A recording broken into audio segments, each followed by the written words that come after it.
leaved foliage of arid climates, bluish-green and dusty grey in colour, perfectly adapted to resist the drying sun.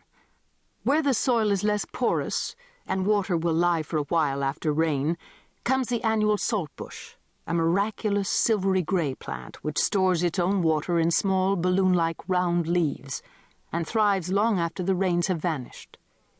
Its sterner perennial cousin, which resembles sagebrush, rises on woody branches and rides out the strongest wind.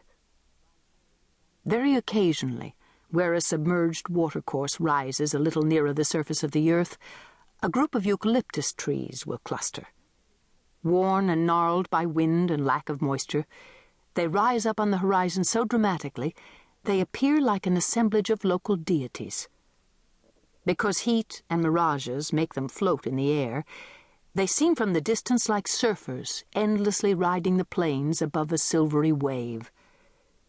The ocean they ride is blue-grey, silver, green, yellow, scarlet, and bleached gold, highlighting the red clay tones of the earth to provide a rich palette illuminated by brilliant sunshine, or on grey days, a subdued blending of tones like those observed on a calm sea.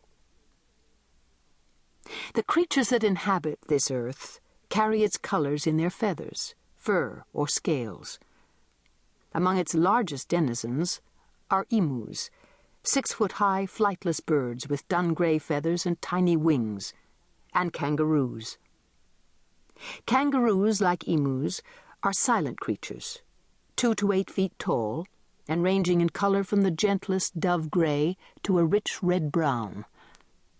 Both species blend with their native earth so well that one can almost be upon them before recognizing the familiar shape. The fur of the wild dogs has the familiar yellow of the sun-baked clay, and the reptiles, snakes and goannas, look like the earth in shadow. All tread on the fragile habitat with padded paws and claws, which leave the roots of grass intact. On the plains, the earth meets the sky in a sharp black line, so regular that it seems as though drawn by a creator interested more in geometry than the hills and valleys of the Old Testament. Human purposes are dwarfed by such a blank horizon. When we see it from an island in a vast ocean, we know we are resting in shelter.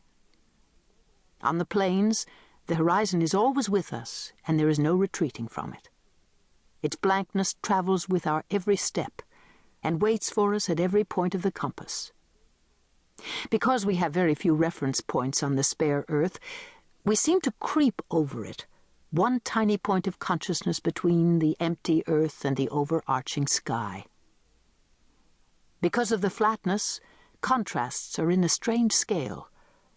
A scarlet sunset will highlight grey-yellow tussocks of grass as though they were trees. Thunderclouds will mount thousands of feet above one stunted tree in the foreground. The horseback rider on the horizon will seem to rise up and emerge from the clouds. While the patterns of the earth are in small scale, akin to complex needlepoint on a vast tapestry, the sky is all drama. Cumulus clouds pile up over the centre of vast continental spaces, and the wind moves them at dramatic pace along the horizon or over our heads. The ever-present red dust of a dry earth hangs in the air and turns all the colours from yellow through orange and red to purple, on and off as the clouds bend and refract the light. Sunrise and sunset make up in drama for the fact that there are so few songbirds in that part of the bush. At sunrise, great shafts of gold precede the baroque sunburst. At sunset, the cumulus ranges through the shades of a Turner seascape before the sun dives below the earth, leaving no afterglow, but at the horizon, tongues of fire. Except for the bush canary and the magpie, the birds of this firmament court without the songs of the northern forest. Most are parrots, with the vivid colours and rasping sounds of the species. At sunset, rosella parrots, a glorious rosy pink, will settle on trees and appear to turn them scarlet. Magpies, large black and white birds, with a call close to song, mark the sunrise, but the rest